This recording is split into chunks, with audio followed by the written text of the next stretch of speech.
Hello friends, இன்றைக்கி பிரியாணி தான் செஞ்சுருக்கேன். வீட்டில் இருக்க அரிசியை வச்சு இந்த மெத்தடில் செய்யுங்க. ரொம்ப ஈஸியாகவும் டேஸ்ட்டாகவும் செய்யலாம். சப்ஸ்கிரைப் பண்ணாதவங்க சப்ஸ்கிரைப் பண்ணிக்கோங்க ஃப்ரெண்ட்ஸ். வாங்க செய்முறையை பார்க்கலாம். அதுக்கு ஒரு குக்கரில் ஆயில் சேர்த்துட்டு ஒரு ஸ்பூன் நெய் சேர்த்துக்குங்க.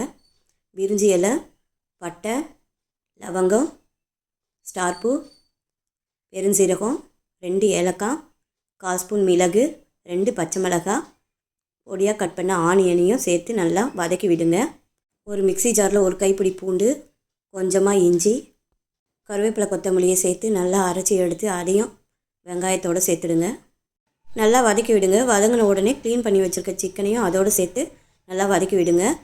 1/4 ஸ்பூன் மஞ்சத்தூள், 1/2 ஸ்பூன் சில்லி பவுட்ரு, 1/2 ஸ்பூன் குழம்பு மிளகாத்தூள், 1/2 ஸ்பூன் கரம் மசாலா சேர்த்துட்டு ஒரு கைப்பிடி புதினாவையும் சேர்த்து நல்லா வதக்கி விடுங்க.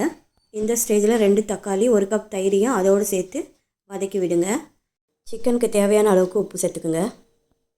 2 நிமிஷத்துக்கு கலரி விடுங்க.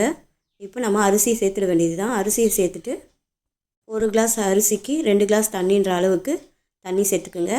இப்போது சாதத்துக்கு தகுந்த மாதிரி உப்பையும் சேர்த்துட்டு ஒரு கொதி விடுங்க. ஒரு கொதி வந்த உடனே குக்கர் மூடி போட்டு ஒரு 2 விசில் வர வரைக்கும் வச்சு வேக வச்சு எடுத்துக்கோங்க.